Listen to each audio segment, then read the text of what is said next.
Après avoir gagné contre Manchester City, Milan gagne aussi contre le Real Madrid.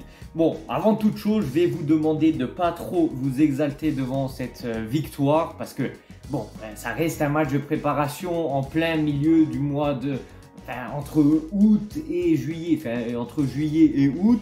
Donc forcément, voilà, on a très bien vu à la formation qu'a mis en place l'AC Milan et la formation mise en place par le Real Madrid, c'est pas les titulaires. Mais franchement, il faut laisser Fonseca mettre la main à la pâte et il faut le laisser travailler parce que franchement, il y a du changement. Il y a du changement et on voit qu'il est en train de travailler, on voit la façon de jouer, on voit qu'il y a du travail durant les entraînements. Contrairement à l'année dernière où tu te demandais les joueurs qu'est-ce qu'ils faisaient pendant la semaine entre deux matchs, tu te demandais s'ils s'entraînaient, s'ils jouaient au poker, s'ils vendaient les panini au bord de la plage, s'ils allaient au restaurant, s'ils jouaient à la play. Non, là, tu sais qu'ils s'entraînent parce que ça se voit et franchement... Fonseca, hein, je le répète, hein, au début, je ne le voulais pas. J'aurais préféré un Antonio Conte. Mais c'est clair que là, il est en train de faire du bon boulot, donc il faut le reconnaître. Après, je reconnais que là, il est en train de faire du bon boulot. Mais quand il fera une boulette, il faudra reconnaître qu'il aura fait une boulette. C'est clair. Donc voilà, il faut être objectif. Là, il faut le dire, Fonseca est en train de faire du bon boulot, surtout avec les jeunes et le peu de matières premières qu'il a à disposition. Tout doucement, les joueurs vont venir. Il y a Leao qui est en train de reprendre les entraînements. Il y aura Théo Hernandez qui va revenir. Mike Maignan. Tout doucement, toute la compagnie va revenir. Les nouveaux achats vont commencer à s'intégrer au groupe. Morata, Pavlovic. Donc voilà, ça va être très intéressant de voir comment Fonseca va gérer un effectif au complet. Donc, la formation qui a été mise en place par Fonseca, il maestro Fonseca, bon là j'abuse un petit peu, hein. Mais voilà, en tout cas, ce que je voulais dire, je voulais juste préciser, d'accord c'est un match amical, mais gagner contre le meilleur club au monde, je dis ça parce que ben voilà, sur le papier, le Real Madrid c'est le meilleur club au monde, même si mon club de cœur c'est l'AC Milan, il faut reconnaître que Real Madrid, que tu t'aimes le club ou non, moi je ne suis pas supporter du Real Madrid, mais gagner contre le Real Madrid, même en match amical, ça reste quelque chose de très beau. Et en soi, un match AC Milan-Real Madrid, c'est jamais vraiment un match amical. Bon, voilà, petite parenthèse fermée. Donc, je vais vous lire la formation mise en place par Paolo Fonseca. Alors, Torriani au but, qui est en train de faire vraiment du bon boulot en absence de Sportiello, du coup, qui s'est blessé à la main, et de Mike Maignan, qui est en vacances. Terracciano à gauche, bon, il le fait jouer parce que, en tout cas, il n'y a pas Théo Hernandez pour le moment. Thio Tomori, qui c'est solide. Tomori, je pense qu'il va faire une très bonne saison lui aussi. À droite, Calabria, ben, il n'y a pas encore Emerson Royal. Normalement, Fonseca voudrait Emerson Royal. Au milieu de terrain, du coup, c'est un 4-2-3-1. Milieu de terrain à gauche, Ruben Loftus-Cheek, qui en soi ne doit pas être un trequartista. Ça doit être un milieu de terrain qui tend plutôt à aller attaquer et qui s'insère dans la surface de réparation quand on est en phase de possession et que les ailiers débordent. Et un joueur comme ça, il doit marquer entre 5 et 8 buts par saison parce qu'il doit exploiter le fait qu'il est reculé. Il part de loin pour aller s'insérer dans la surface de réparation et aller récupérer de la tête ou en reprise de volée les centres qui partiraient du coup de la droite de Chukwueze ou de la gauche avec Leao. Bennacer aussi qui revient en forme, voilà, qui récupère des ballons et tout ça, je suis content. S'il arrive à maintenir une saison en pleine forme, vraiment je pense qu'il peut faire une très bonne saison. À gauche, c'est les makers, toujours aussi utiles. Numéro 10, Liberali, qui nous fait toujours de plus en plus rêver. Voilà, je sais même pas quel âge il a 17 ans, peut-être 18 ans. Mais déjà, je sais pas si vous avez vu le but, mais croyez pas que la passe décisive de Liberali, elle est simple à effectuer. Hein. Parce qu'il faut passer la balle au bon moment, à la bonne vitesse, à la bonne puissance. Et là, Chukwueze, bon, il met un beau but. En plus, Chukwueze, je pense que ça va être sa saison et Fonseca compte beaucoup sur lui cette saison. Mais Chukwueze, il avait juste à la placer et c'est ce qu'il a fait. Mais Liberali, à son âge, qu'il arrive à faire des choses qui paraissent banales, mais c'est parce que lui, il te l'a fait passer, il te fait croire que c'est facile, sauf que c'est pas si facile que ça.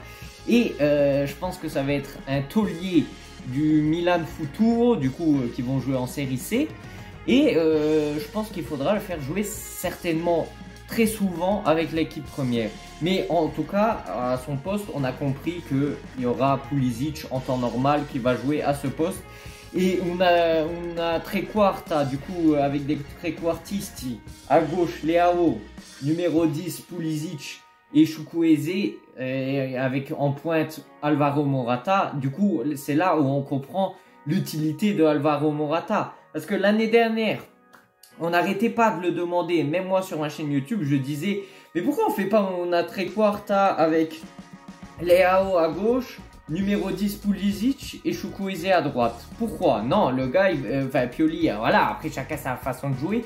Il voulait faire jouer absolument Ruben Loftus-Cheek.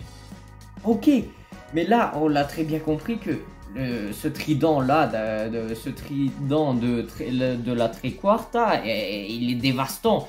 Et donc, c'est là où on comprend que Alvaro Morata sera très très important parce que c'est peut-être pas un joueur qui va te mettre 30 buts par saison, mais c'est un joueur qui fait très bien jouer son équipe et qui fait insérer les ailiers plus facilement dans la surface de réparation. Et sur ça, peut-être qu'il ne va pas marquer énormément de buts, il va en marquer, je sais pas, une quinzaine, sûrement. Mais le fait qu'il sera présent dans la surface et qu'il aspirera les joueurs vers le centre, même il sait très bien contrôler le ballon, redistribuer les ballons en pleine course de son coéquipier. Et cette année, que ce soit Leao, Chukwueze ou Pulisic, ils vont marquer beaucoup de buts. Et ça, je pense que ça va être très intéressant. Et donc, Liberali a joué numéro 10. À droite, Chukwueze, le buteur avec du coup le passeur décisif Liberali. Et en pointe, Nasty. Après, moi je vous avoue, j'ai pas vu le match. J'ai écouté des gens qui ont vu le match. J'ai regardé les highlights et c'est intéressant quand même. En plus, gagner contre le Real Madrid, c'est pas rien. Après, il faut pas s'exalter. C'est comme, je comprends pas, les gens qui se sont énervés du match nul contre Rapid Vienne. Et là, je comprends pas ceux qui disent, oui, on va gagner la Ligue des Champions. Je l'espère, mais c'est pas forcément comme ça que ça va se passer. Moi, j'espère que tout va bien se passer, mais voilà. Donc, au cours de match, il y a Camarda qui est rentré, Gabia, Jovic, Pulisic, Kalulu, Moussa, Jiménez. Bon, voilà, il faut faire tourner, c'est important. Après, c'est un match amical. Même le Real Madrid a joué avec une formation. Bon, il y avait Courtois au goal, c'est quand même un gardien titulaire. Même si quand ils se sont pris le but, c'était l'Ukrainien au goal, c'était Lunin, ou je sais pas comment ça se dit. À droite, Vasquez, défenseurs centraux, c'est Rudiger et Valero. À gauche, Fran Garcia. Milieu de terrain, Modric quand même. Ceballos, Martin. Et en attaque, Brahim Diaz, ex-Milanais, Hendrix en pointe et Güler à droite. En soi, c'est une bonne équipe. Il ne faut pas rougir face à cette équipe et on a réussi à tirer un bon résultat.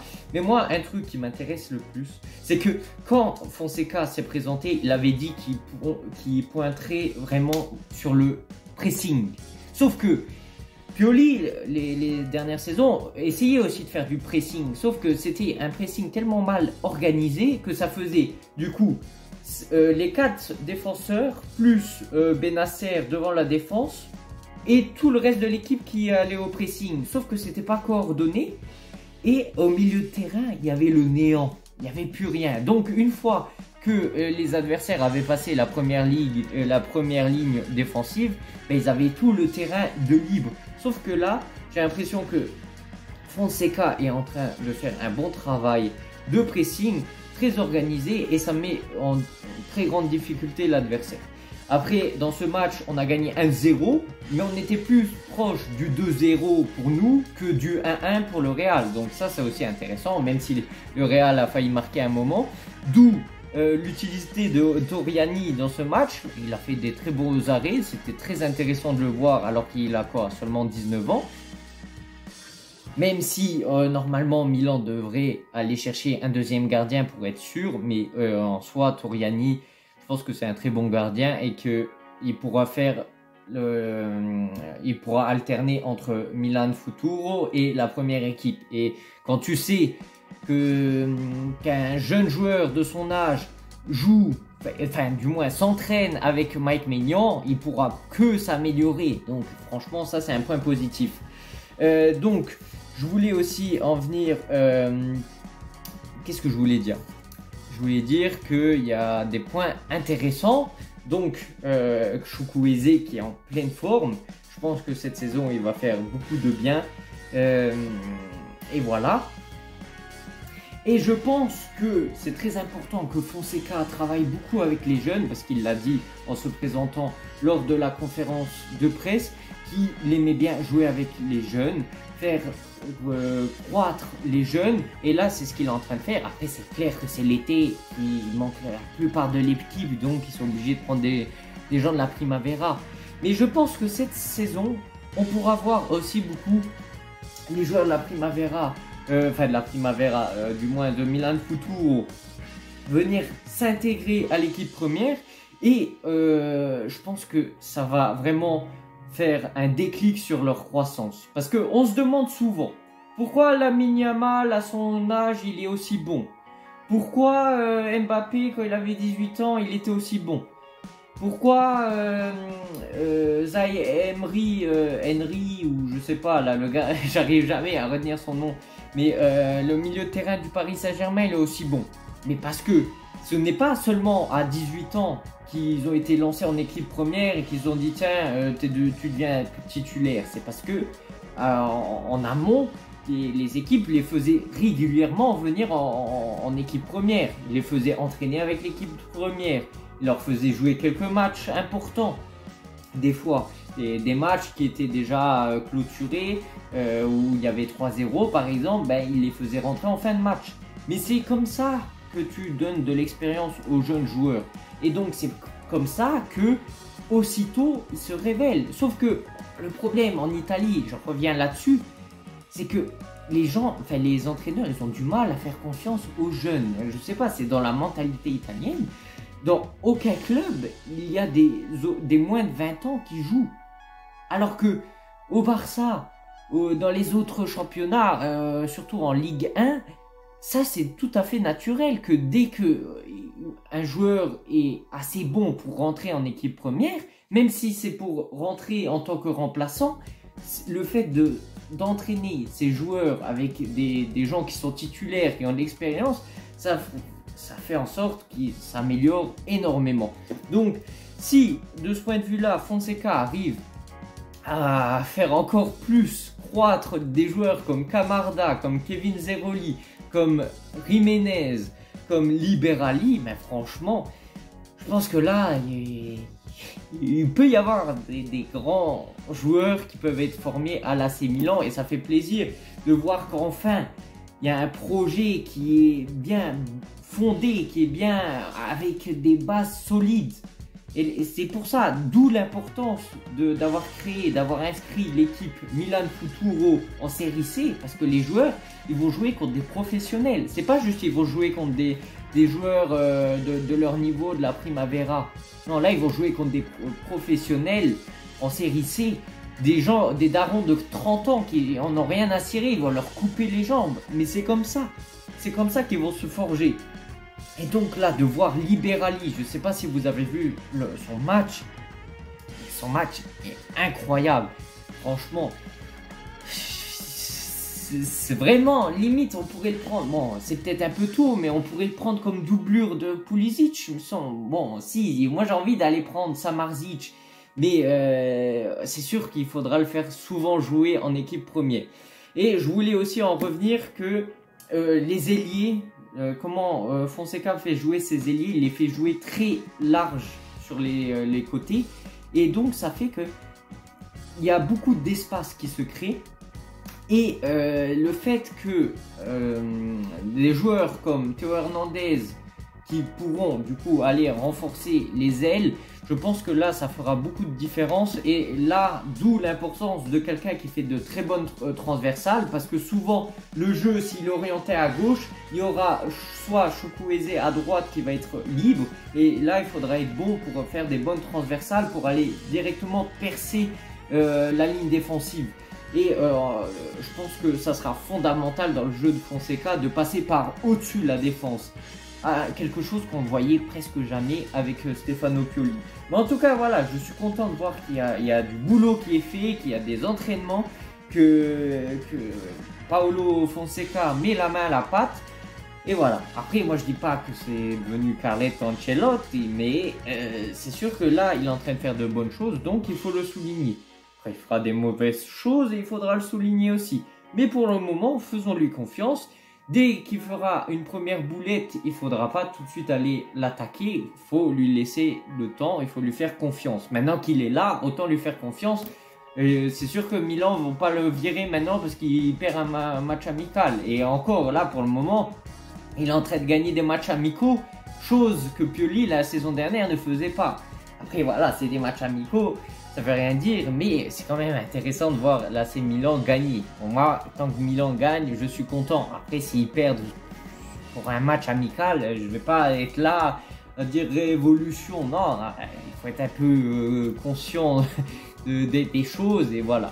Bon, dites-moi ce que vous en pensez dans les commentaires. Excusez-moi si j'ai pas fait la vidéo avant, mais forcément je travaillais et vu que le match était à 2h30 du matin, ben c'était compliqué de le voir. Sur ce, on se retrouve pour une prochaine vidéo. Merci pour les derniers abonnés, pour le nombre de vues de ma dernière vidéo qui a duré beaucoup de temps à monter. Voilà, je vous en remercie. Elle a fait beaucoup de vues. Plus de 200 vues pour une vidéo de 20 minutes, c'est énorme. Je pense que je suis en train de battre des records de durée de visualisation. C'est parfait. Merci et à la prochaine. Ciao, ciao. Wake up, today's gonna be a good day. Wake up, today's gonna be a good day. Wake up, today's gonna be a good day. Wake up, today's gonna be a good day. Wake up, today's gonna be a good day.